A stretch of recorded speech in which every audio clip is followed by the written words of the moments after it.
What's going on, folks? Thanks for hitting that download button and checking out a brand new episode of Toys and Tech of the Trade, your one-stop shop for toys, tech, and talk with some assembly required.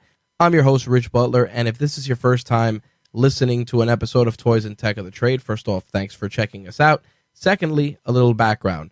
Toys and Tech of the Trade is an interview series where we sit down with creators and entrepreneurs and showcase the tech that they utilize to create their content and run their business. Now, when it comes to toys, we like to say toys in quotes around here just because it's something that allows these creators to just feel happy and bring a smile to their face, whether it's collecting action figures, Funko Pops, musical instruments, cars, guns, knives. Everyone's definition of toys is different, so we like to make it a little bit more than just the stuff you pick up at your local toy store. All right. Let's get into some housekeeping for this episode. First off, I'd like to thank everyone that downloaded last week's episode. I know it was a little bit of a departure from our usual bi-weekly release schedule, but our guest, John Covey, had an amazing Kickstarter that was launching at the same time. And as I said in that episode, we wanted to give him a signal boost and help him out by getting the word out, not only about his work, but also about the Kickstarter campaign that was launching last Tuesday. This week, though, we're kicking things off with our usual schedule, so the next episode won't be available for 2 weeks. And my guest is a fellow podcaster and someone whose work I am genuinely a fan of. I feel that this individual was put on my radar by Mike Kingston from Headlocked, the Headlocked wrestling comic, which if you're a wrestling fan and a comic book fan like me, I recommend you check out. And his name is Peter Melnick, and he hosts the Marvelists podcast, which is a podcast that focuses on the Marvel Cinematic Universe, but also delves into the comic book side of things as well. Peter and his co-host Eddie Wilson just came out of the gate running with this podcast, just watching each of the Marvel films from the MCU and just breaking them down in a nice, easily fluff-free way. Their interview with Mark Ruffalo is definitely tops. These guys, not only are they seasoned radio and podcast veterans, but they really just enjoy what they're doing, and you can hear it in every episode. Peter and I sat down and not only discussed the origins of the Marvelists, the gear that is used for the podcast. We also talked about the Ruffalo interview, but Peter's also a wrestling fan, so we went a little bit off script, so to speak, and talked a little wrestling. Plus, of course, we're going to talk toys for sure. I really hope you guys enjoy this interview. Peter is an incredibly talented podcaster, but in addition to that, he is also a graphic designer and just super talented all around. So I hope you enjoy this week's episode of Toys and Tech of the Trade with Peter Melnick from the Marvelists. Let's get to it. My guest for this week's episode of Toys and Tech of the Trade is Peter Melnick, host of the Marvelists podcast, which covers not only the MCU, but also the Marvel Universe as a whole. I learned about Peter after an introduction through a contest that I actually ran by a good friend of mine, Mike Kingston, who does the Headlock comics. Then I found out Peter and I shared many similar interests, checked out the Marvelists, really liked what he did, reached out and wanted to get the ball rolling and share the toys and tech of his trade. I want to thank Peter for taking the time out of his busy schedule to sit down and chop it up with us. Peter, what's going on, man? How are you? Pretty good. Nice and cold in the area. We're actually getting ready for a snowstorm where I am, and not looking forward to that. Yeah, it's definitely been a weird weather pattern. You know, here in New York City, it's like, oh yeah, spring. Yeah, it's right around the corner, and then it's like, oh, here's some snow for your troubles right on the way out. Not just snow, but like gigantic mountains of snow. Yep. And it's wet snow too, so we got to shovel it. It's just painstaking and backbreaking. It's by me, it's like accumulating, and I'm not a fan. And I mean, I know this is the riveting, talk of weather that, most people love with all podcasts. Of course. Anyway, I digress. Of course. But, the Marvelist podcast, you started it, in 2018, and you went through each of the Marvel Cinematic Universe's films, as well as some other Marvel films. You've had some great notable guests: Mark Ruffalo, Roger Corman, Chip Zdarsky, Jim Starlin, just to name a few. And, you and your co-host, Eddie Wilson, you guys have tremendous chemistry, and it's just a really, really well executed and just very, very clean cut product, man. I definitely got to commend you. I've been in the game for a long time doing this. And for somebody to come in within a year and just be so smooth and effortless, man, with the stuff, you guys are killing it. My thing with audio production, when you have OCD, believe me, you want to have the perfect product. And when, like myself, I'm looking at what I do. I can be a podcast snob, unfortunately, and I hate saying that because, one, it sounds really pretentious, and two, it's just, really, buddy, you're going to say that? But I like clean quality of a show, and it's like a make or break. Like, it can be as engaging as humanly possible. It can be Kevin Smith, doing his own thing with Scott Mosier or Mark Bedard, however his name is pronounced. I always mess that name up. But it could be that, but he's recording it, with a cell phone, or he's recording it with, what's that one site that used to be Blog Talk Radio? Like, if it's that, no, it's no good. But you got to, put the effort in. You got to do your own thing. And the other thing about it is the aspect of, chemistry. You want to do something with your friend. And I've known Eddie for like a number of years. I actually met Eddie in 2013 when I was the producer of a other podcast. It was at a local radio station. I went to school with this kid, and I met Eddie there, and I actually saw him. He was wearing a comic book T-shirt, wearing a DC shirt, the Distinguished Competition, no less. Of course. And it was kind of funny because, I just walk up to him, I go, "Hey, man, you like comics?" And he goes, Yes, I do. And then it was like a 45-minute conversation, whatever. I'm like, I'm probably not going to see this guy, because his shift is going to be different, whatever. And then I just kept running into him every time I'm there. I'm like, "Hey, man, how you doing?" We'd talk. And when that show that I had worked on as producer went the way of the dodo, I ended up going on to do my own thing, and it was called Audibly Exquisite. And Audibly Exquisite was a show that, covered all facets of geek culture: movies, television, comic books, etc. You name it, we're going to cover it, or did cover it. And we would, do a lot of things like that, talk about that stuff. And one day I was like, I want to bring Eddie back on the show, or bring him onto the show, because I've never, done something with him. Let's have him on as like a guest co-host when, my partner Mike couldn't do it. So Eddie came on, I recorded. I actually recorded at his place, as we lovingly call it, Marvel Manor, because it is mind-boggling how much Marvel stuff this man has. Wow. And it's so cool. It's a shrine to the work of everything in pop culture that mighty Marvel has produced. And, I'm going in there, we're recording, whatever. And I'm like, man, you'd be really fun to do a show with, like just like a regular show.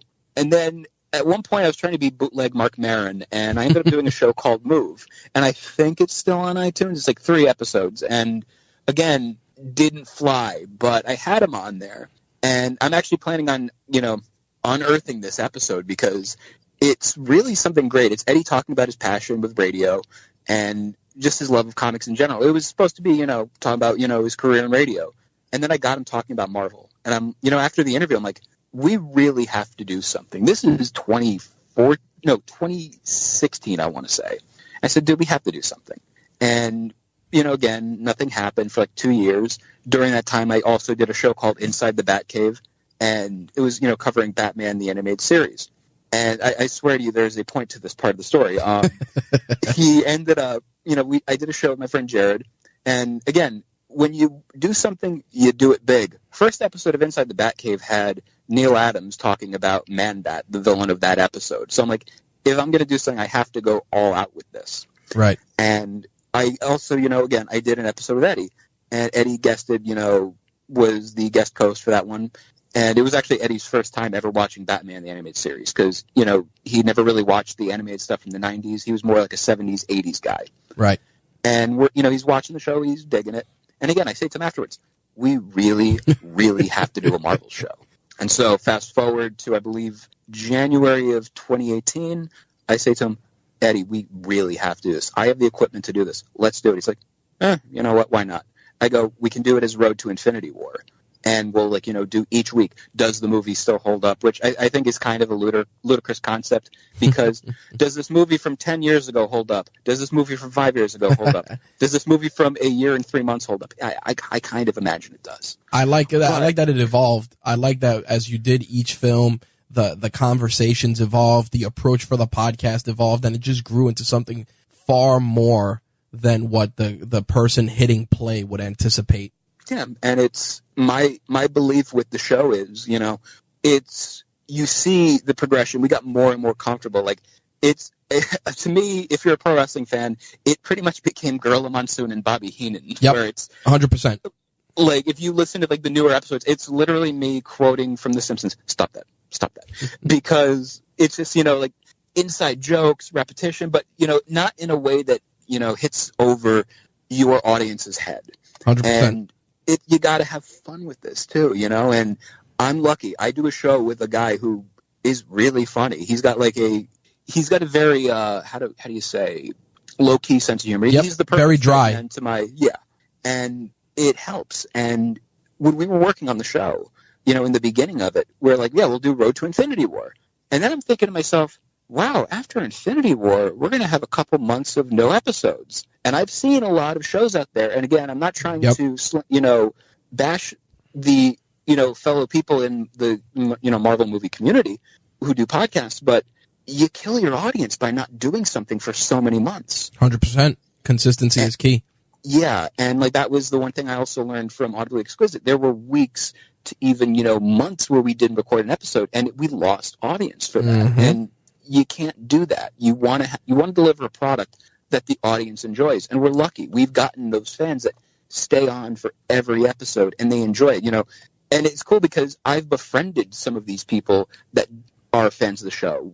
Back when I was starting Audibly Exquisite, I befriended a person by the name of Joden Cesaro. Good kid, really, great person. Then I befriended Jeremy Bagley for the Marvelists, and Jeremy gets mentioned more than, some of the people who work on the movies. It's kind of funny after a while. But we want to build that level of, they're our audience. They're the people we love. We love talking to them, doing our own thing, etc. Yep.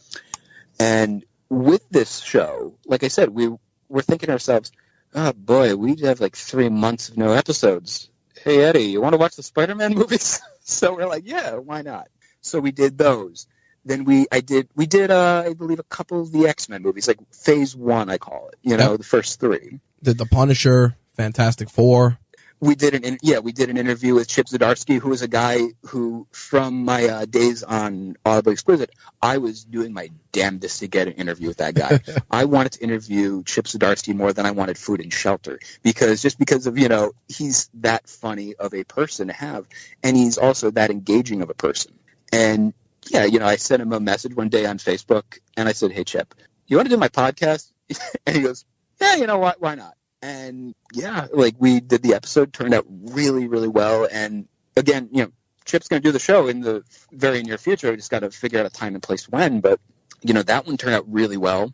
And then Ruffalo came along. You want to hear that story? Absolutely. The Ruffalo story, and it was crazy because when you guys recorded it, I was really starting to follow. I think by that point we had connected personally on Facebook, and right.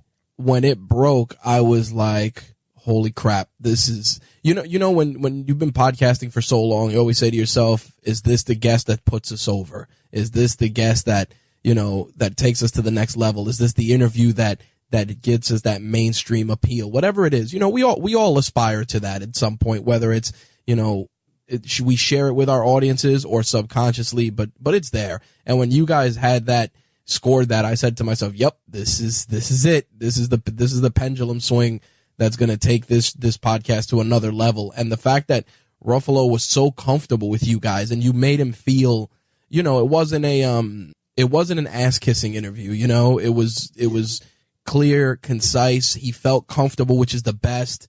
And you almost wanted the conversation to not end because of how smooth it was. Yeah. Basically, what ended up happening was I ended up running into Mark at a coffee shop by my job. If we'll go the pro wrestling term, my shoot job is a graphic design. Nice. And, you know, that's why also one little side thing, when you have a podcast, look into getting a graphic designer to do your album artwork on there, because that's my little tip as well for the audience, because that can make or break too. 100%. Like, you look at something, you're just like, oh, that's what they chose? That's clip art. Ugh. But, you know, then you see like nicely designed logo, and that's what I wanted to do. I was like, you know what? Let's do the homage, because we're doing the MCU movies. Let's do, you know, parody logo in that style. And parody is one of my personal favorite things I love doing. You know, I've done, you know, t-shirt designs for pro wrestlers. And if you look, you know, WWE road agent Adam Pearce, I designed a shirt for him in the style of the Iron Man Demon in a Bottle cover. Oh, Not man. the one where he's like drinking, but it's Adam Pearce just standing there, you know, getting his gear on, you know, lacing his boots, putting on his wrist tape, etc., etc. Then I have one for that I did for friend of the Marvelists, Glenn Gilberti, aka the Disco Inferno. Nice. Did one, you know, of him in the parody of the legendary Saturday Night Fever cover. And I was surprised that was never done as a t-shirt Seriously? or anything for him. That's easy. That's a shoe-in right there. Hell yeah. And so anyway, like I said, I'm a graphic designer. I work at a newspaper. I do design work there, layout work, etc. And I'm on my lunch break, and I go to this coffee shop by my job. And I'm like, oh, cool. Let me go get my coffee, etc., because that's riveting. And so I end up going over, go to the front, and I look to my right, and I see Mark Ruffalo. And the barista friend of mine, he's like, oh, this will be fun to watch, because he knows me as a Marvel fanboy, boy. Whatever. And he's just laughing to himself. He's like, oh, this will be fun. The owner also, she knows me as that, and she's just like, oh, let's watch this. And I go, hey, man, I just got to say, big fan of your work. And he's like, oh, thank you, man. I go, by the way, you follow my old podcast on Twitter. And he goes, oh, yeah, All Big Squiz, I remember that. I'm like, yeah, man. So I do a Marvel podcast now, and I kind of see him partially deflate, like, oh, no. Oh man, he knew the pitch was coming. Yes, he did. So I go, I had a question for you. Would you be interested in doing an intro for my podcast? He goes, yeah, sure, man. So I go, right on. You know, I can pay for your food if you want. He's like, no, it's fine. No, really, I don't mind. And then he goes and says, all right, I'm going to pay for this real quick. Oh, my wallet's in the car. Back of my mind, I'm like, oh, crap, he's going to run. Yep.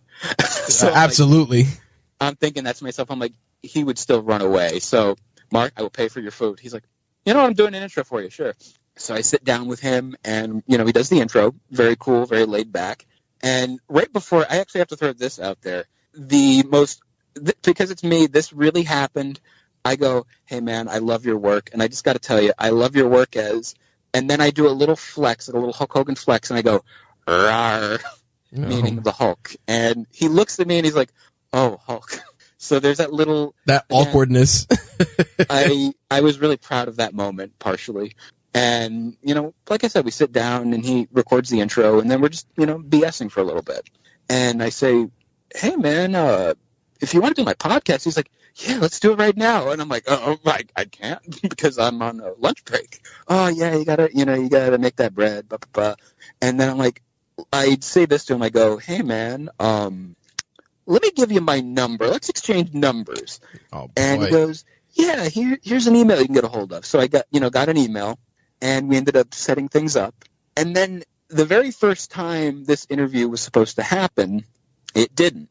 It ended up getting canceled and changed to a phoner, which phoners are fine. And I realize I'm partially doing one right now, but phoners are, when it's phone, you have the sound quality, you have this, you have that. It can be make or break. Yep. Luckily, you know, we did the Roger Corman interview, and that was a phoner, and it turned out so well. It did indeed. Really, really proud of that. Crispy. And yeah, and we actually did that in the radio station that Eddie works at. So, because I was like, let's do phoner for that there, because, you know, like, the sound quality is really good, really crisp in that. And yeah, so we did our thing, you know, we were supposed to do the interview, and I was bummed out. I'm like, man, this sucks. I want to interview him. And then I run into him at the same coffee shop one more time. And by the way, this is not the second time I've met Mark. This is the third time. Because the first time I met him was at a Blondie concert, of all things, over at the local, concert venue by us. And I'm like, okay, cool. Hey, man. And I did a little ninja thing. I walk up to him, I slide over, pull my phone out, put like front flip camera. I'm like, hey, man, can I get a picture with you, please? And he's like, no, I'm Mark, by the way, and puts his hand out and shakes my hand. And back in my head, I'm just like, I know.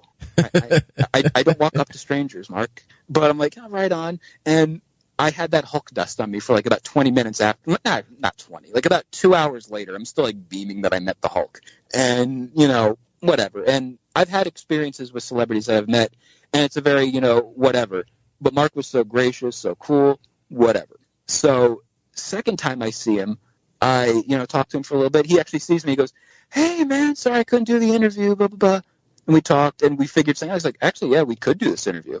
So we ended up at because I don't want to say where it was, but we recorded at an undisclosed location. There you go. And we got to do the interview.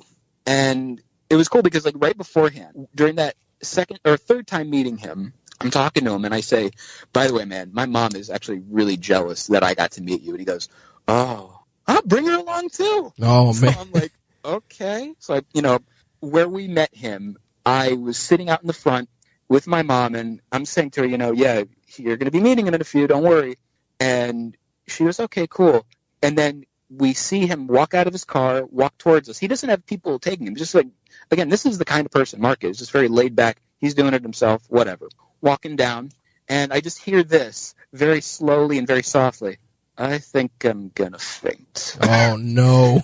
And I'm like, you're going to be fine. You're going to be fine. You've given birth to me. You're going to be fine. There you go. So I get up. She gets up. And he goes, you must be Mom. You raised a very beautiful boy. Hugs her, gives her a kiss on the cheek. She kisses him on the cheek. And then they're talking for a little bit. And she goes, I loved you in Brothers Bloom. He goes, wow, no one ever talks about that. And I'm like, she's like, yeah, I loved you in that. And, of course, I loved you as the Hulk. And I loved you in Avengers when you punched Thor. And he goes, you mean like this? And he literally pantomimed punching the Hulk for us, or punching Thor for us. And I'm like, this is so damn wholesome. I love this guy. And then he goes, I have to go do this interview. Got to head out. I'm Mark, by the way. And he shakes my mom's hand. And again, I'm like, we've established this part. But again, this is the kind of guy he is, very humble, down to earth. And just, again, class act all the way. And so we do our thing. We do the interview. And it goes off, like fireworks. It's just perfect. Yep. And there's at one point, we had somebody do photography work for us, Patricio Rubio, and, we're sitting there doing the interview.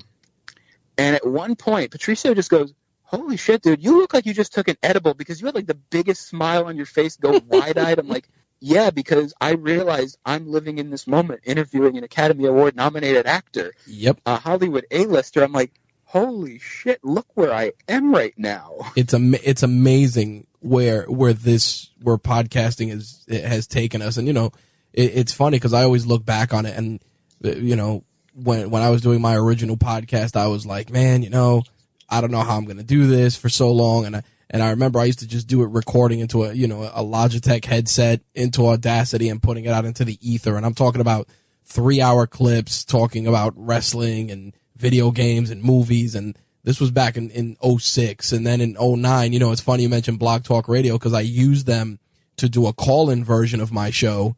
Right. And it was just a shot in the arm. And then we did that and it expanded so much.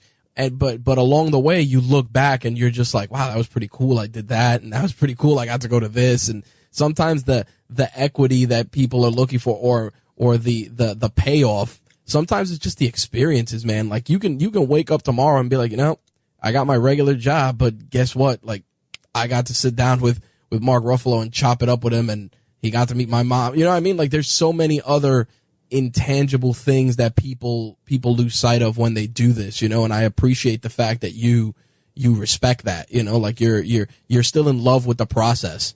Yeah. Oh yeah. And like I'm a fan of the art form of podcasting because it is an art form, just like comic books are an art form, just like wrestling is an art form, Yep. just like video games especially. Those are an art form, and you just gotta enjoy it for what it is. And like, I've had conversations with people over the years about, like, you know, when I was doing Audible Exquisite, when I'm doing the Marvelists, I was told by somebody, and it always stuck with me, and I'm with like the Stevie Richards, I'll show you, you'll see. But anyway, you know, the whole logic of, yeah, oh yeah, well, guess what, buddy? I'll prove you wrong. Yep. And one of the comments made at me was by this guy who himself is very negative, made the comment of, you know, you'd be a lot more successful if you bitched about things and hated things more on your show.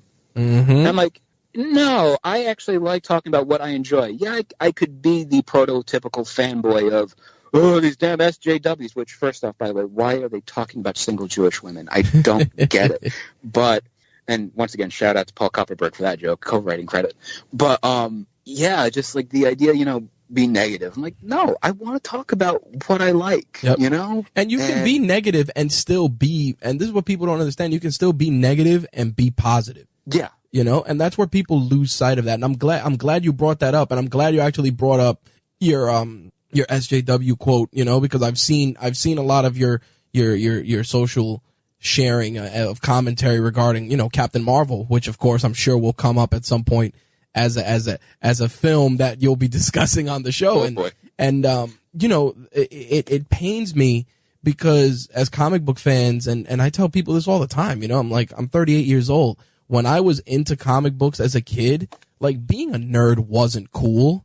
You know what I mean? Like I love that people are like, it's like, listen, man, you know, if you were into anime or stuff like that, like, listen, you would be in your own niche. Like, some people just didn't like that, or they didn't want to talk about, or it was quote unquote kid stuff. You know what I mean? And then now all of a sudden it's like you could buy a Marvel t-shirt in JCPenney for $10 and automatically you're a fan. You know, it's insane to me how people can get so angry about something that at the end of the day is supposed to spark joy.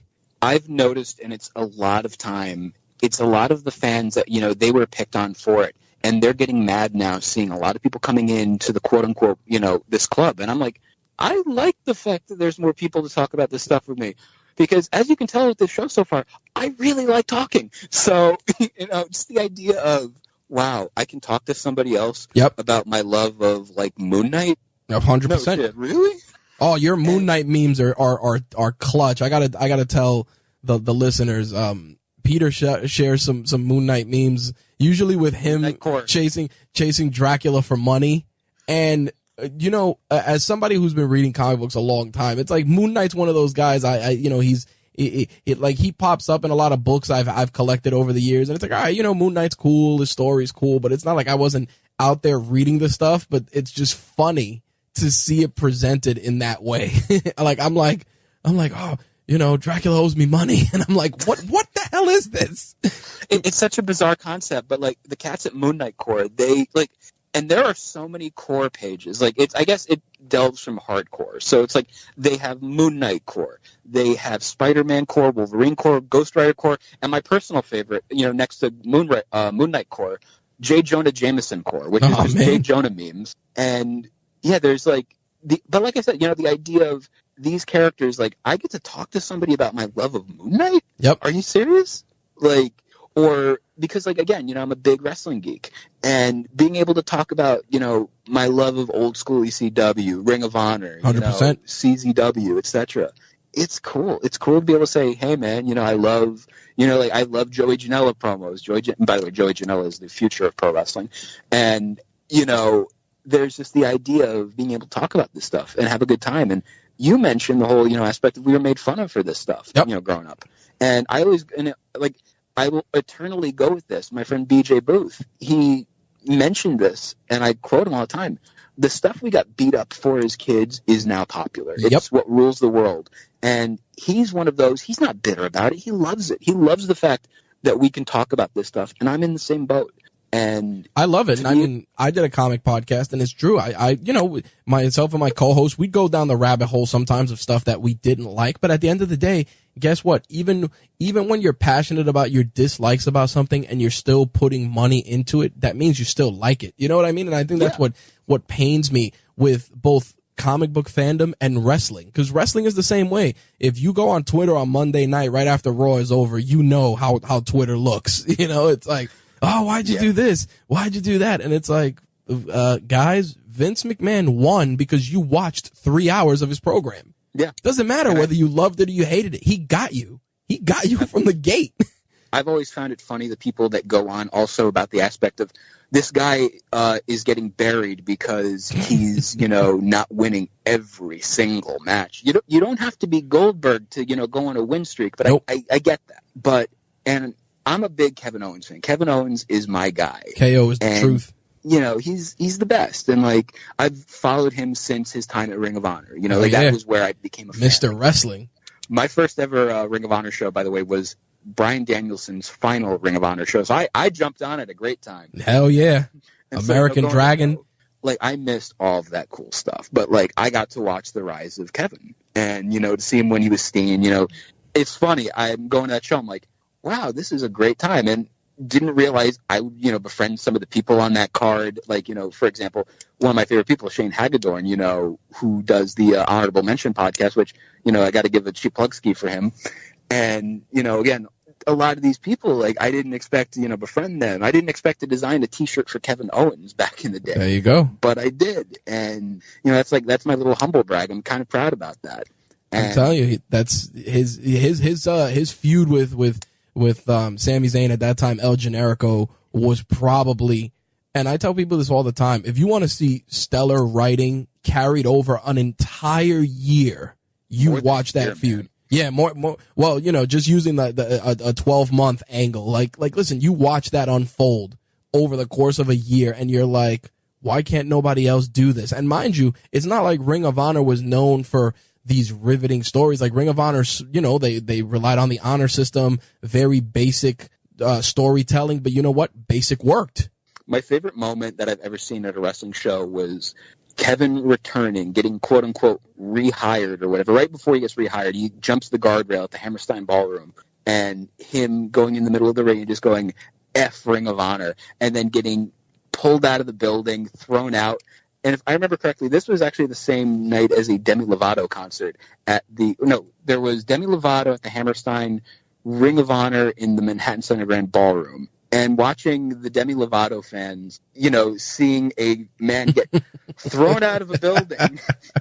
And I'm thinking to myself, they're probably thinking, wow, he really loves Demi. But, just the idea of all that, it's the magic of wrestling, just the whole, all the stuff you can do to tell a story over a long period of time. And that's, again, tying over to comics. You have these major events that can go for a long, long time. Story threads that go over years. I'm currently reading, and I know it's a scandalous thing, but I'm reading The Distinguished Competition's Batman by Tom King. And what'd you think of it? I'm loving it so far. I just finished The Button, I want to say, and War of the Jokes and Riddles. And just stellar stuff. And I'm seeing stuff from issue 3 getting referenced. I'm like, oh, I remember that. Or stuff from the Rise of the Monster Men or whatever that was.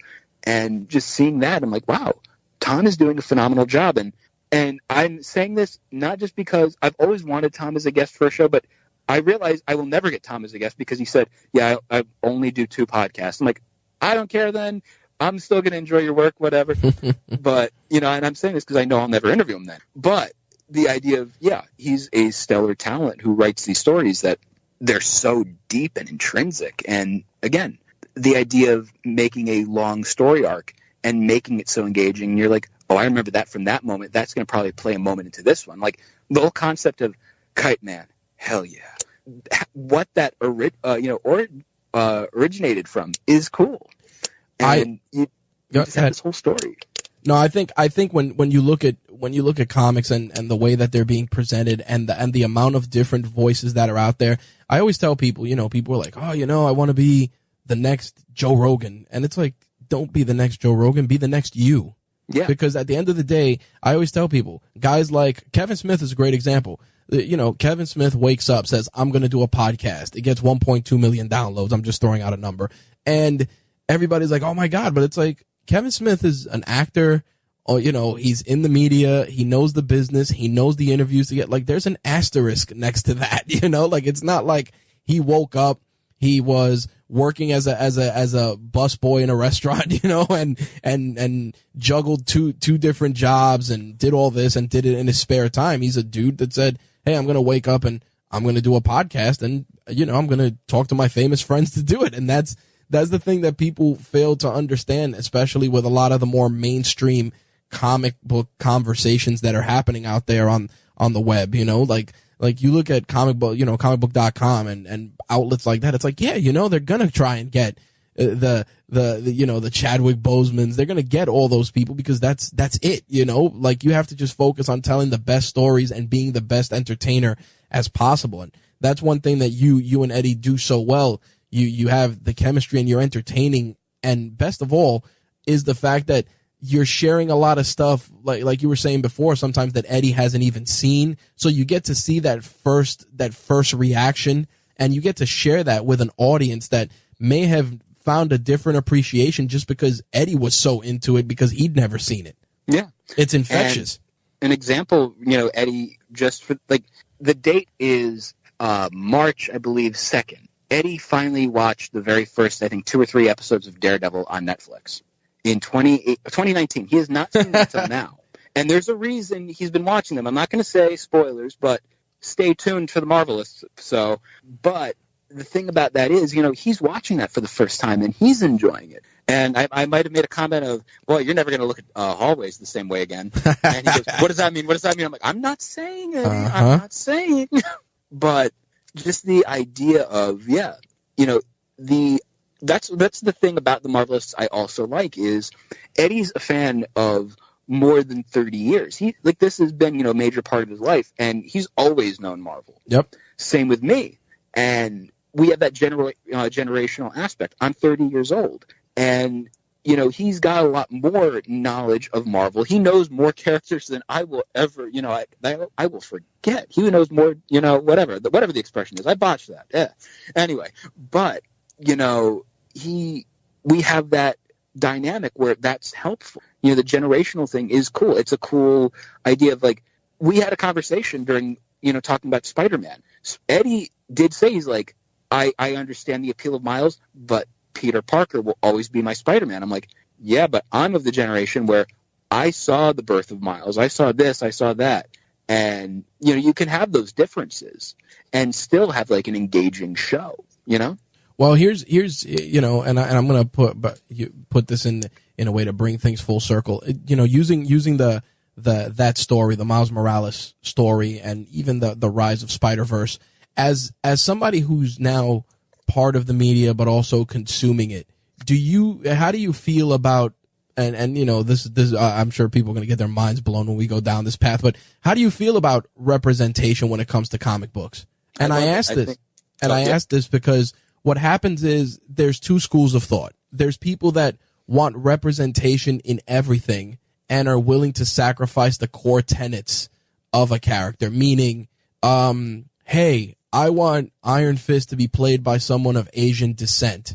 Okay, that's great, you know, because I want representation. But in the same instance, it's like the whole conflict with Iron Fist that he is rich white kid, you know, like, yeah, like that's, and I wanted to put it in that context because I wanted to see where you stood as, like I said, a media personality, but also someone who's consuming the media actively. I think it's cool to see representation, and it's the idea that, you know, there's something for everyone. And then, you know, like, I think the idea of reinventing characters, it can be a slippery slope. Mm-hmm. You know, like, for example, Iceman. Iceman was never a gay character, but now he is. Yep. That was a mind warp and a half, because it was like, okay, we're going to go down this path. And I just feel that, and this is kind of where you were saying the complaining aspect, not complaining, but just like I said to myself, why not just create a new character? I've heard that. And I was actually going to bring that up. I'm like, I've heard the whole, why not just create a new character? The problem is this, people attaching themselves to these new characters. And there's a very high chance of the person being like, oh, I've never heard of that character, I'm not going to give that a chance. Yeah, but they made this character for you. They, you know, whatever. No, yep. I'm not interested. I prefer this character. Like Kamala Khan. Like that's a great example. She burst on the scene. People are like, "What is this, Miss Marvel? She's gonna be Muslim." I remember just the bash fest, and I'm like, just let it play out, and what it worked. Happening, Kamala, she became one of the biggest characters in the Marvel universe. Yep. And not just because her fist is gigantic, but the element of all these characters, and yeah, I think it's cool to see representation. And like I got to watch on Facebook the other day, and like I guess it was comicbook.com, which people, there's two rules to the internet: never read the comments on YouTube, and never read the comments on Facebook. Nope, and nope. Like, I agree. It's terrible. Brain cells. And it's very, as a content creator, and I wanted to talk about this too.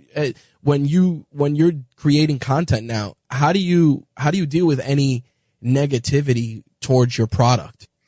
We're lucky, knock on wood, but that really hasn't happened that much. We've gotten, like, there was I've shared posts of ours on Reddit, which again, another fun place. And the comment made was, the comment was about one of our episodes. We rambled too much, and he goes, screw these guys. And I'm like, wow, thanks, pal. But I was like so very close to commenting back with, yeah, well, exactly. I was like, I restrained myself, and I might have minorly anonymously reported his comment for bashing and trolling another user, and that got deleted. Hooray! Because I am a petty bitch. Well played, sir. Well played. But yeah. So the idea of criticism and stuff like that, I'm still a very sensitive boy, and it can be rough. It can, like seeing like a negative comment. I've gotten comments made about my old show, and they hurt. But then you got to be like, you know what? At the end of the day, who cares? You got to, suck it up, Buttercup, and just go forward. That's it. Yeah, keep moving forward. But that was my Stallone impression. That was well played, sir. Well played. Thank you. But yeah, so yeah, I think the idea of criticism, yeah, it sucks, but you got to take it. I mean, I as a graphic designer, believe me, I've gotten my portfolio ripped to shreds. Ironically, mine was ripped to shreds by Neil Adams. Oh no! I had him go through it, and I didn't realize I've never done a portfolio review. And he went through my portfolio, and I was breaking so many rules, like interrupting it, but like smiling and doing it, whatever.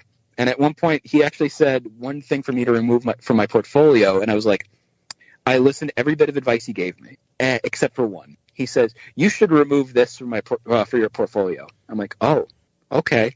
Back in my head, I'm like, no, Neil, I'm not removing my design for Kevin Owens, now WWE champion. No, that's not leaving my portfolio today. So that was the one bit of advice I did not listen to Neil with. Wow. It's funny. When I used to do a comic podcast with a colleague of mine, he, he's met Neil Adams a few times, and it's just hilarious because him and Neil Adams always end up like arguing about different things. And I'm like, yeah, Neil Adams is a Kaji guy, man. He gets upset, and it was funny because my, recently he was doing a signing at a local comic book store, and my buddy was like, listen, man, I want, are you able to come with me? And I'm like, listen, I'm recording an interview for another podcast. I'm like, can my wife chimes in, and we just had a baby, so she's like, you know what, I'll bring the baby with me. And I'm like, oh no, this should be good. And I said it, I'm like, you're gonna take this baby in a stroller. And comic book fans, as much as they try to be accepting, sometimes they can be real pricks, and I said, you're gonna try and get the stroller in this comic book store. And I will say for the record, New York Comic Con on Sunday is hell day for me. Yeah. All those strollers. Yep. And I said to myself, I'm like, you got to go in there and whatever. And I remember my buddy was like, listen, man, you met him at Toy Fair. He was like, listen, your daughter's going to get a picture with Neil Adams. I'm like, my daughter's 5 months old, but I get it, Yeah. So sure enough, I get a text message like as I'm doing the interview, and it's a picture of Neil Adams with my wife and my daughter. And I just started laughing.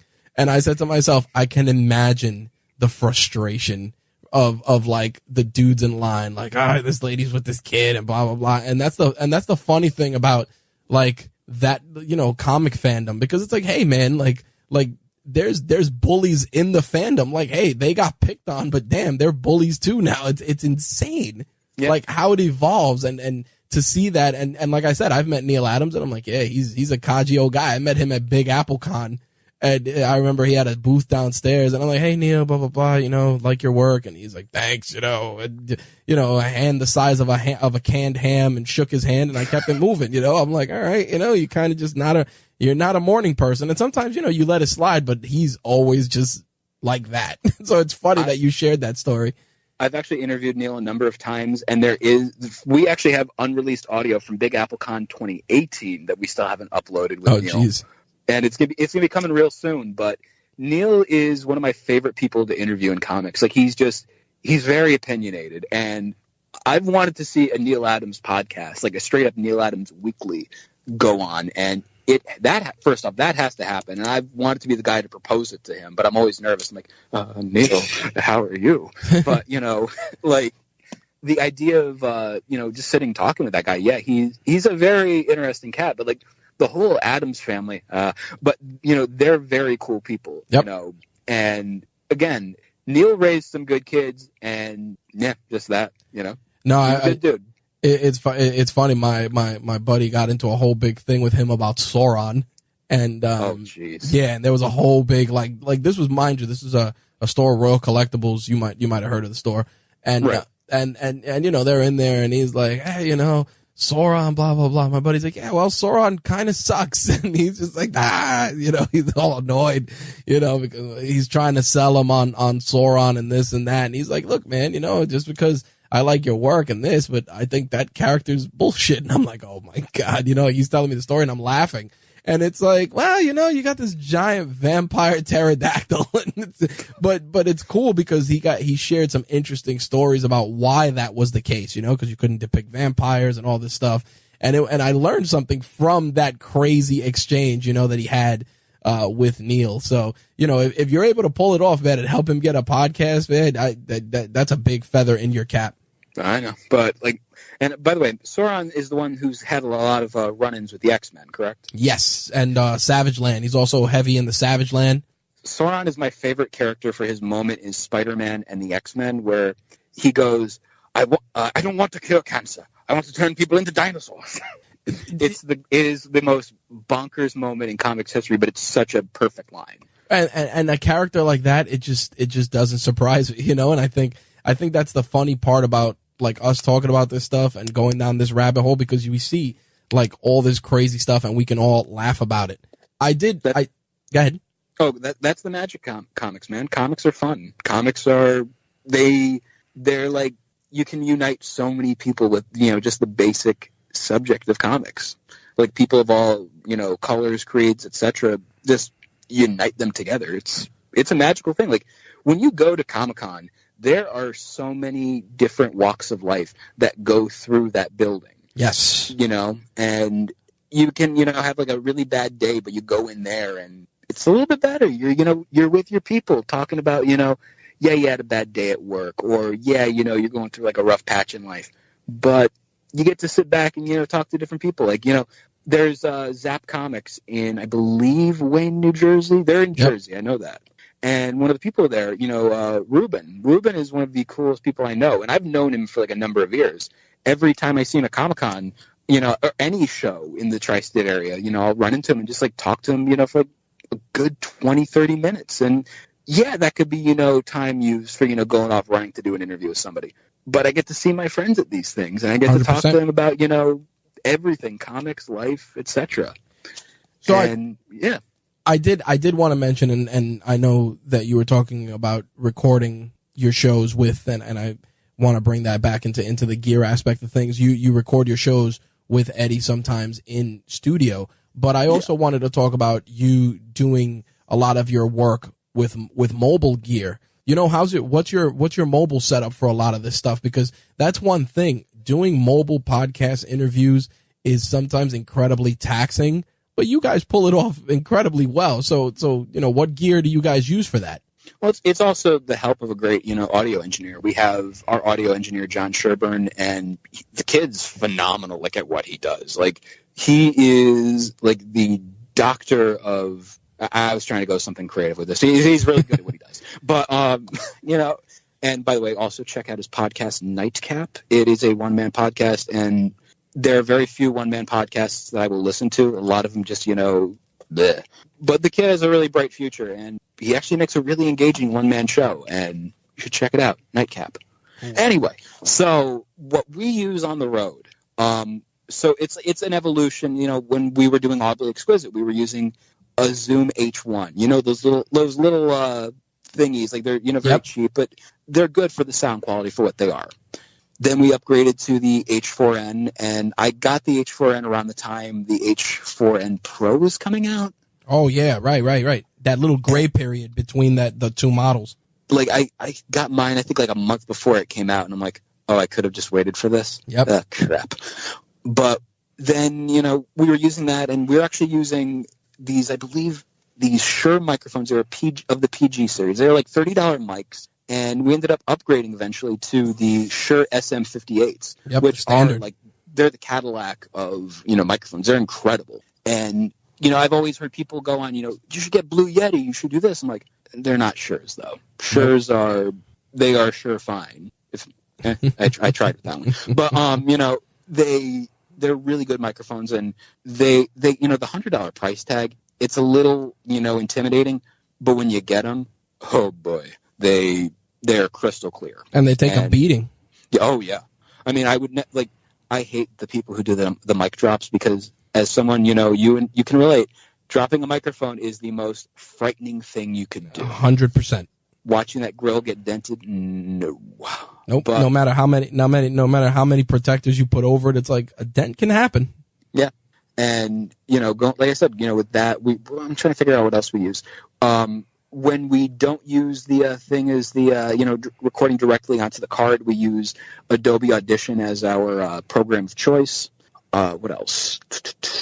Who does the edits? You're a sound engineer? Or do you do the edits too? So I used to be the audio guy for the longest time, and then we ended up, finding John, and John has been our guy for a while, and again, he does such a great job cleaning the audio up. Sometimes what I do is, we'll record directly into WAV format, and I found a program from the Podcasting Network, something Podcasting Communication Network or whatever, I don't know, but it's called Levelator, and it's available for Mac and Levelator's great. Mac and Windows. I can always forget that one. But it's a program, you throw it in, it levels everything out. If like you're a little too low, it'll boost you back up.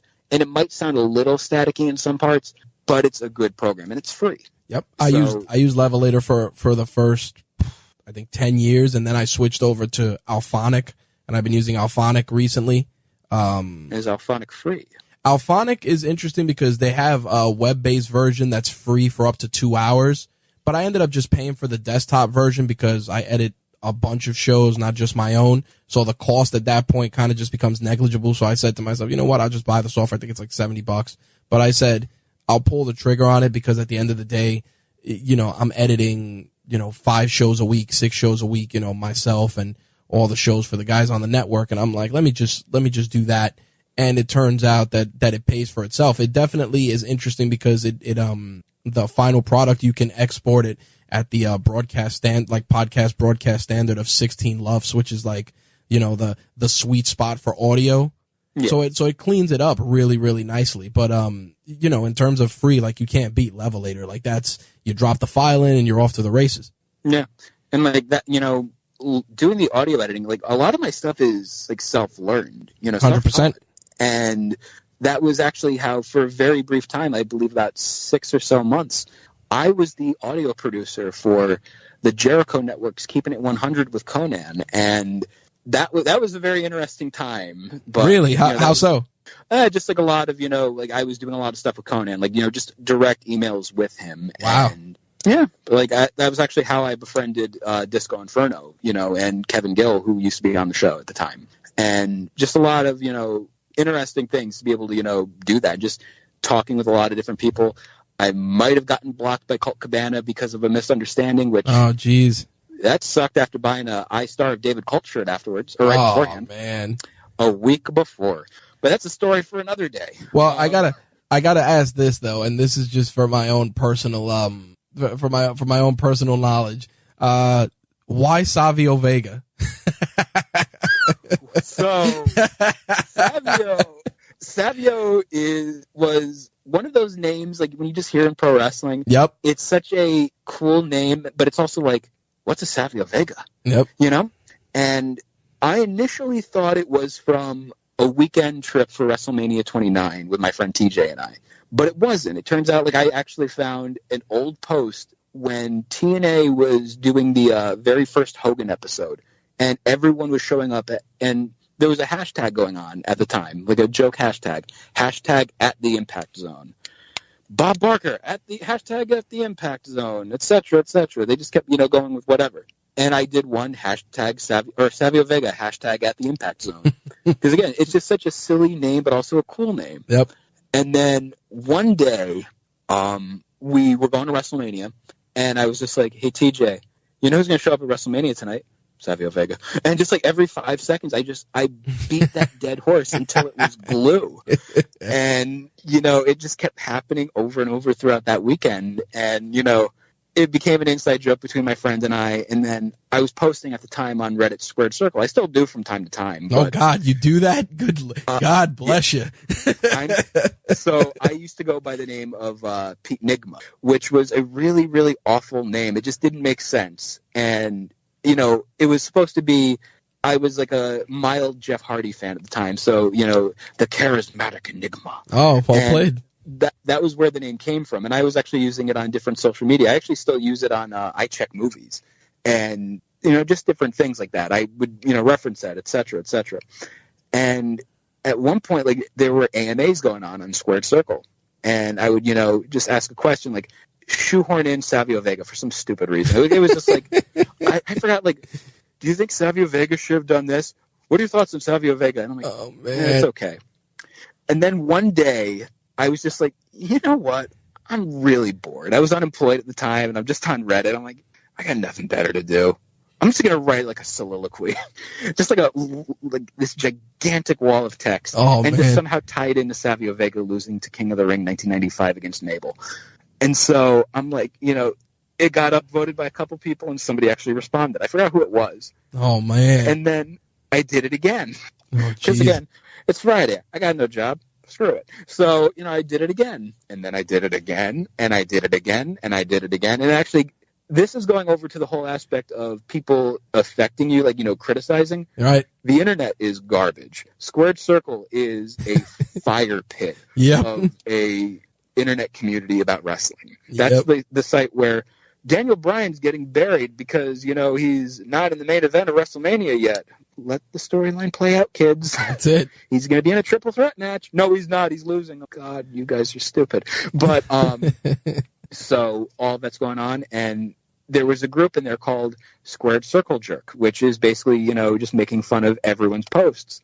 And then I would come in, I would make fun of my own posts. I'd be like, and then some long rambling bullshit about Savio Vega, and I would get upvoted for that. Oh my God. And then one day someone just came in bitching about Savio Vega guy, saying he sucks, I hope he dies. Wow. Yeah. Holy cow. Yeah. Just a lot. And his name was Christian Forgiveness, which is really ironic. Oh my God. Like I remember legitimately. this because it really messed me up for whatever. But I was doing the different AMAs, and I made a cameo in the Curt Hawkins AMA. Nice. And Curt responded. And I'll give you an example of a Savio Vega question. Let me see if I can piece one together. I'll go with the Curt Hawkins. Over the years, different wrestlers have had, attires immortalized as wrestling action figures. And when you think about it, it's like a statue devoted to their career, this one moment in time, and they're forever in this style. Yep. You have so-and-so with this outfit, so-and-so with this outfit, so-and-so with this outfit. And I would find different ways to make fun of Sable. I would call her the inanimate carbon rod because she had no personality. Or I would, make fun of Dean Ambrose losing his hair. Or Michael Hayes having a midlife crisis. I would just shoehorn those in. And then I would end it with, do you feel having an action figure would have benefited Savio Vega, or was his career destined to fly on wings of wax into the sun? Like, just bonkers gonzo stuff. That's phenomenal, man. Following his cataclysmic loss to Mabel at King of the Ring 1995. Man, I would have lost my mind just reading that, just because it's so funny and so insane. And I think the best part is like I would have probably interjected and been like, yeah, but if he would have had the Quang attire as a variant, like people. I even separated Savio into 4 different eras. Savio Vega 1995, Savio Vega 1996, Savio Vega 97, and 98. 98 is the worst one because Los Barricos, they were okay, but it was no main event for Savio. Nope. And Nation of Domination Savio, no one remembers that. Absolutely not. But, I would do all this stuff. And again, going over to the aspect of how people can affect you, I ended up deleting my Reddit account. Wow. And it was weird because there was actually a topic going, where did Savio Vega guy go? Holy cow. His account, and people were actually worried about my well-being. And I'm just That's like... insane. It was the level of, oh my God, this community really loves people, and oh my God, I think people think I offed myself because I got, negative comment. I'm like, no. That's I was scary. affected by it, but wow, guys, thanks, I think. It's weird, man, because it's like when you look at this stuff as a content creator, it's like sometimes the internet can be a very welcoming and they can do amazing things, and sometimes you're just like, wow, you guys really just shiv that person, like that person's just bleeding on the side of the road. Because it's the, with Reddit especially, it's the anonymity of it all. Oh yeah. And I remember I ended up making another account. I was Eobod Prawn instead of Thrawn like on Flash. I deleted that account, and I whenever someone would make a comment about, like, I was still getting comments made about me in other threads, and I would just comment back with my dummy accounts going, huh. Like little things like, very subtle, like, yeah, I miss that guy too. And I would include a little wink at the end, and then I would just delete the comment. Like, no, don't do it. That's hilarious.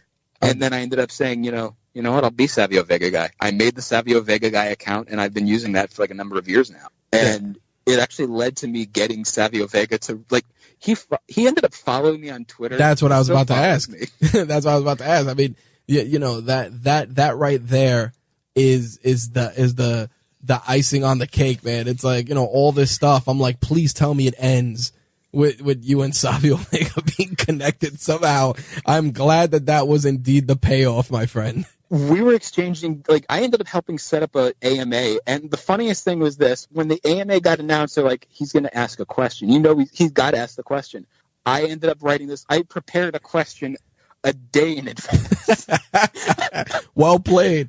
And it was a long, rambling thing of bullshit, and I'm just like, you know what? Let's just throw it out there. And the question gets posted, and not even a second passes. It got 5 upvotes. I'm like, what the hell? Then I leave for 20 minutes. 1,000 upvotes. I'm like, oh my God. Oh, jeez.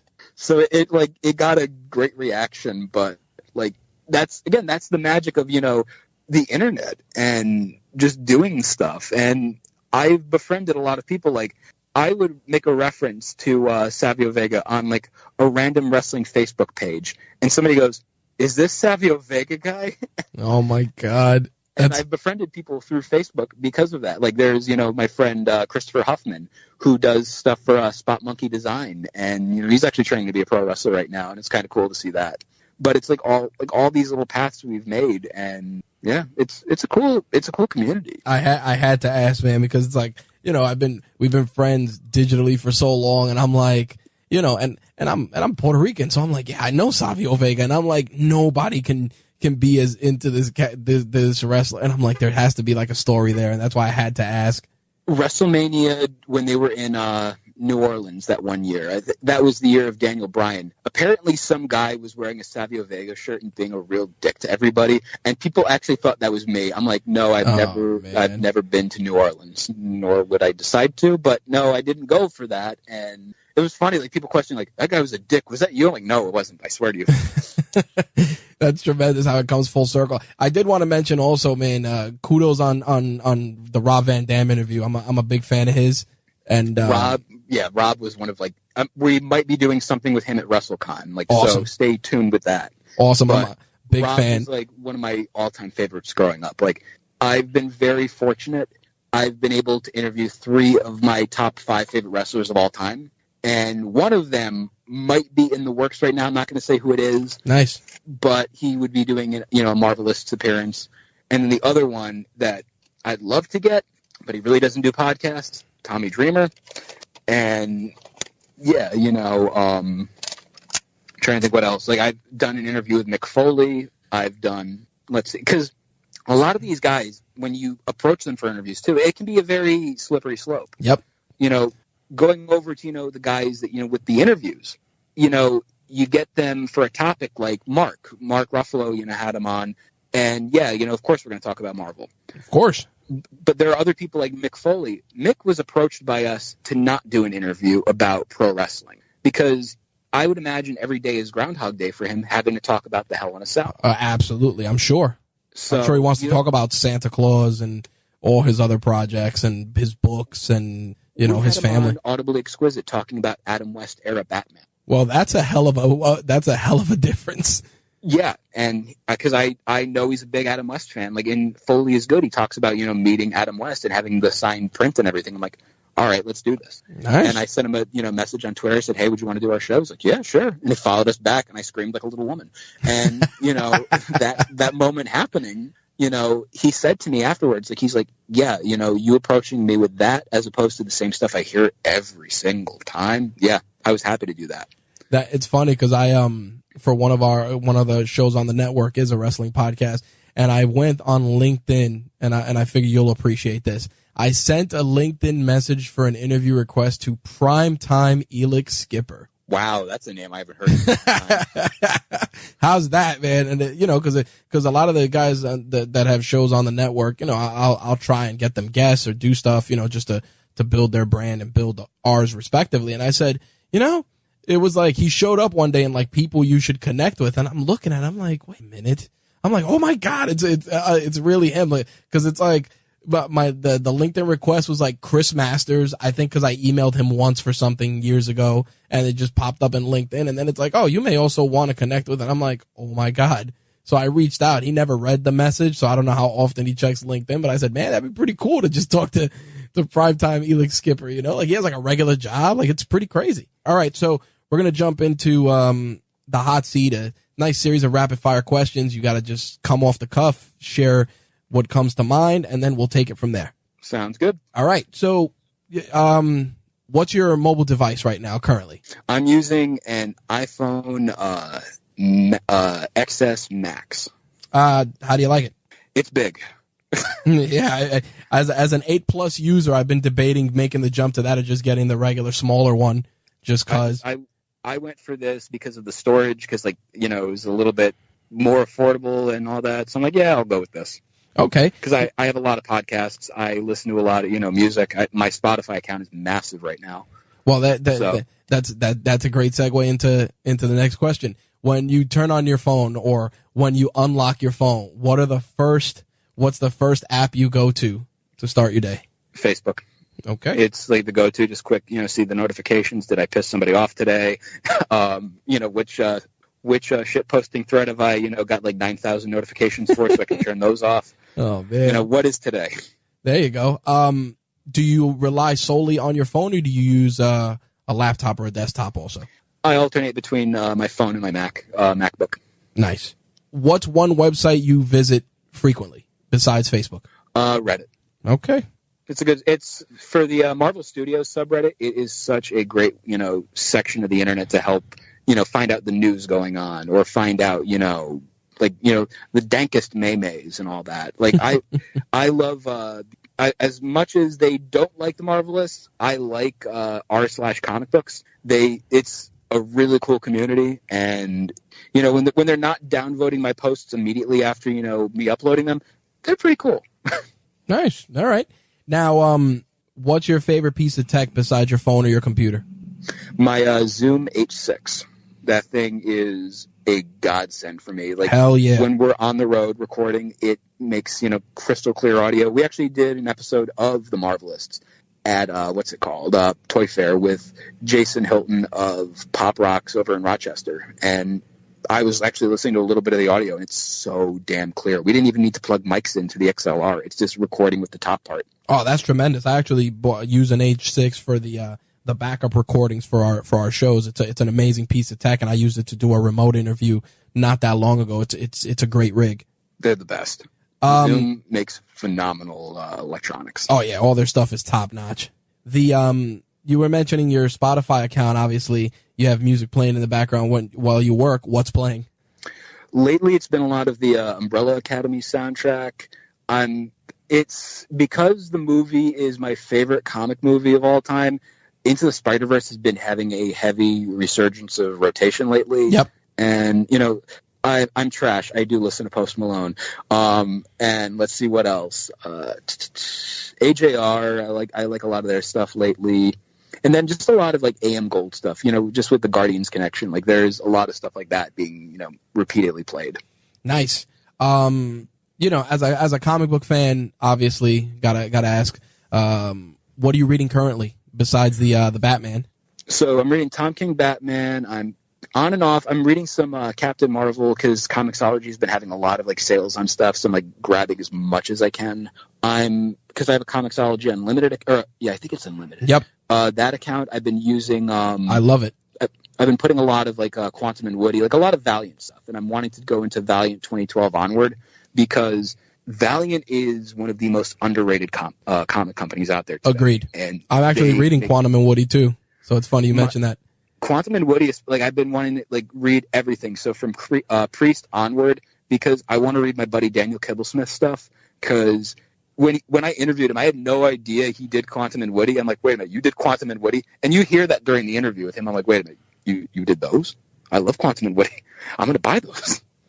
So I went through Comixology and read all of Invincible because everybody's been talking to me about Invincible, and I said, let me see what the big deal was. And initially, I wasn't digging the art because it felt very Futurama-ish.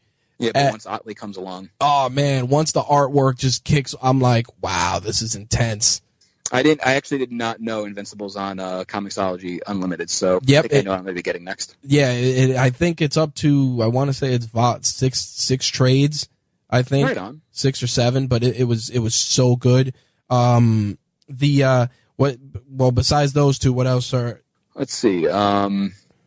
I actually have my iPad near me, so at least the stuff like that I'm reading. I've been reading Cerebus on and off. Because of Fantastic February, there's been a lot of Fantastic Four entering my reading habits. So last year when Marvel was having their big sale, the end of year sale, which I loved so much, but my wallet hated, was the Epic collections being discounted super cheap. Yep. I'm currently going to be reading some Don McGregor stuff for a future project. Not going to say what it is, but so I've been reading his run on Black Panther, Jungle Action, and Killraven with Amazing Adventures. Let's see. And for a future interview, because we're going to be interviewing Tony Isabella, I'm looking into reading Supervillain Team Up, and I'm going to probably grab that on Marvel Unlimited to make it easier for me. Well, that was my next question. Obviously, you're using Comixology. Are you reading now exclusively digital? I do a mixture of both. Okay. When, for example, in New York City, when St. Mark's Comics was closing, R.I.P., the sale there, I was leaving with some, I left with a Thing paperback, and yeah, I think I left with that. Yeah, it was The Thing Freak Show by Jeff Johns, or as he was hilariously called to me recently, Geoff Johns. I've heard that more than once, my friend. I love that. I think that's genius, just how bad that mispronunciation is. And of course, I've been reading a lot of Green Lantern by Geoff. Geoff's work is fantastic. Yeah, I loved all the Ethan Van Sciver Green Lantern stuff. Was phenomenal. Yeah, it's really cool looking art. Yep, love that. Obviously, we got to talk a little bit about toys. What was your favorite toy growing up? I have to go with there was this Tiger Electronics toy. It was like a Teddy Ruxpin, but it was a robot. I forgot what it was, XLR or something. It had an X in it, but I don't remember offhand what it is right now. But you could put things in there, like a cassette tape. Yep. And it was trivia. It was trivia games and stuff like that. I loved that as a kid. Trying to think. Power of the Force was a major staple of my childhood. And when I go to cons and I see the green lightsaber card back, so many warm fuzzy memories. And it's funny because you have Luke Skywalker looking like he's gonna be carrying around a gallon of water, going, hey bro, how much you lift? But it's still cool to see that stuff, and that brings back a lot of warm fuzzy memories. And if I had to pick a favorite, it's the Luke in the Stormtrooper outfit, where you have the removable helmet that I immediately lost as a kid. But you got that. So obviously you were collecting some great stuff when you were a kid. What are you collecting nowadays? Right now, I've entered the world of bootleg Lego minifigures. There's a lot of like the people who make these figures are absolutely insane with who they 3D print and what they 3D print. Like I've seen Moon Knight, and I had like that was the first example of like, oh my god, they really are doing everybody. I got like a Stan Lee. I got what's his name, Spawn. And it's not just limited to Marvel. It's not just limited to Image, although like that's literally the only Image one I've ever seen. Maybe they have a Walking Dead one or two. I don't know, but I don't really care for the Walking Dead that much, except the comic, and the comic is at best. But I digress. Yeah, like Lego minifigures are like a big thing for me. Like I have the 1966 Adam West era Batman. They're friggin' cool. Nice. And I get to say, I have a Vincent Price Lego minifigure of him as Eggman. Like, oh man, there's like I think that was an official one, but it's like they pull some deep cuts for the bootlegs. And like my favorite one that I own is Peter from Deadpool 2. Oh man, he's got the like it's literally the body is just the Stan Lee Lego minifig, but it's got the mustache, it's got the hair, and I'm like, this is perfect. That's fantastic. Obviously, you were at Toy Fair recently. We actually got to meet face to face there. Favorite thing you saw at Toy Fair? I would have to go with that realist. That it was, I think, at Entertainment Earth or Diamond Direct. It was the Infinity Gauntlet from the movie, and it was screen accurate. That thing was like a work of art, and I wanted that. But I'm like, one, where am I going to put this thing next to my the Infinity Gauntlet I already have? And two, no, it's too much, Mr. Peter, no. Nice. What's something that you've purchased that's less than $100 that's made your life easier or just more enjoyable? Less than $100? Well, we'll go with $99.99. I would have to go with, actually, no. Right now, just for the show, I'd have to go with like a basic 32 gig memory card from my Zoom, because it's helped things out, made things a lot easier. Nice. And, all right. Just be able to have a lot more audio content saved onto a thing and then immediately just transfer it over. It's kind of like that's a real rapid fire. I didn't even think of something like that. Wow.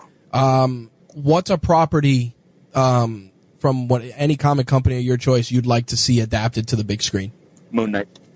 Nice. Moon Knight needs to be, and this is the thing. When Moon Knight happens, you're going to hear a lot of fanboys saying, "Oh, he's just a Batman ripoff." I don't care. Yep. I want Moon Knight. I'm loony for Moon Knight. And if you release him as a character, make him the Warren Ellis version of him wearing the suit, Mr. Knight. Mm-hmm. And okay. I have a prediction right now. I think Phase 4 for the MCU is either going to be street level heroes, because that's why we got all the Netflix series Thanos snapped. And I also feel like Phase 4 is 4 for a reason, and I think it's pretty fantastic. If you catch my drift. I'm definitely with you there. I've always felt, and I said this in a post recently, I said that Marvel should just take all the quote unquote the R-rated, the harder stuff, and they should just create Marvel Knights Studios and They did it with Punisher Warzone, but then that just fizzled out. Yep, and just have that, and just have Deadpool is in there, all of those characters, and that way you don't have to worry about the family crowd's going to get caught up. Nope, Marvel Knight Studios does all of our edgier stuff. That's it. I'd like to see that. If you could have dinner with someone, dead or alive, who would it be? What would you have, and what would you talk about? Andy Kaufman, pro wrestling, and what would we have? Chicken and waffles. Nice. That is you really threw me for a curveball, because I said maybe he'll say Stan Lee. I'm truly impressed, man. Nice Andy Kaufman reference. It's a long rambling thing, and maybe another time I'll talk about it, but I wouldn't have a career if it wasn't for Andy Kaufman. That's all I'll say. All right, fair enough. And last but not least, 2020, where do you see the Marvelists? Hopefully getting some other names from the MCU, doing interviews with us. One of the things, I've said it, the heart and soul of the Marvel Cinematic Universe is not Robert Downey Jr. as much as people believe. It's Chris Evans.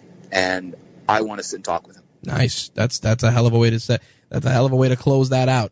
Last but not least, we like to do Reach One, Teach One. You have such an incredible story, such a diverse background.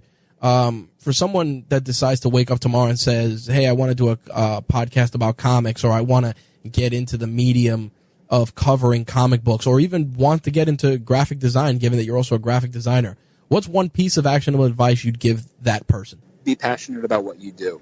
If you're not passionate, you have no business doing the thing. And when you're passionate about it, people actually see you care. And I've had conversations with complete strangers about this stuff, and, you know, they see the passion. They're like, wow, you really like what you're talking about. Yeah, you know, because I'm having fun talking about it. Yep. And you just, you know, show that passion, exude that passion, be happy doing what you do. All right. And I think the one little mantra I live by is, you know, something that the wrestler Adam Pearce said: work hard, treat people fairly, earn respect. And that's simple. That's to the point. I think that's a great way to close that out. Where can people find you and keep up with your work? So people can find me on Facebook, facebook.com/Peter Melnick Podcaster. You can also find the Marvelists, facebook.com/The Marvelists. You can find us on the Twitter machine at The Marvelists, there we go. You can also find myself on Twitter at Peter Melnick. You can find myself on Instagram at Peter Melnick, and you can find the Marvelists on Twitter. You can also find the Marvelists on Instagram at The Marvelists, and be sure to give Eddie a follow as well at Eddie9193 on Instagram. And yeah, you can also find us on all your podcast listening devices: iTunes, TuneIn Radio, Stitcher, Spotify, TuneIn Radio. I think I said that already. Yep. Podbean, etc., etc. They're all there. Awesome. Peter, thank you for taking the time to share the toys and tech of your trade. Thank you. All right, that wraps up our interview with Peter Melnick from The Marvelists. We're going to make sure to link to The Marvelists and all of their social media accounts, as well as Peter's, plus all of the stuff we talked about in this episode. As always, full disclosure, some of those items may contain affiliate links, which, if you're not aware what an affiliate link is, it is a link to a product which, if you purchase, we receive a small commission. It doesn't impact the price of the product or anything. It's just, if you purchase it through our link, we'll receive a small commission, which will allow us to obviously improve the show, improve the gear in studio, and just give you guys the best experience possible, not only for our podcast, but also for our website and for everything else. As always, if you enjoyed the shows, please take a moment and rate us on iTunes, Stitcher, TuneIn Radio, any of the podcast platforms of your choosing. Every review helps. Like I've always said, a little social clout goes a long way, and any positive reviews we have will allow us to go after some of those other hard-to-get guests and show them, hey, you know, people actually like what we do here, so please stop by our show. You guys would really enjoy it. So, again, take a moment, rate the show. We would really appreciate it. Obviously, 5-star reviews are awesome, but there's no hard sell here, folks. You rate us what you think we deserve, and if you want to write a little blurb and share your thoughts on the podcast, that would be really, really appreciated, and we may even start reading those on air as well. So if you want to get your voice heard out there, share a review, and we'll try and also share those on air for future episodes. As a reminder, as always, Toys and Tech of the Trade is released bi-weekly on Tuesdays, so we will probably be back to that schedule starting with this episode, and if anything changes, of course, we will update you on social media, so make sure that you follow RageWorks on Instagram, Twitter, Facebook, etc. If you want to engage with myself and any of the other listeners and hosts of the RageWorks Podcast Network, you can join our RageWorks Facebook group. Links to that will be in the show notes as well. As a reminder, if you are on YouTube and you subscribe to RageWorks, we do post a YouTube version of this episode there for those of you that are able to access YouTube at work and want to sit down and enjoy the podcast there as well. As always, thank you guys for your continued support and checking out this episode of Toys and Tech of the Trade. We'll see you guys in 2 weeks. Peace.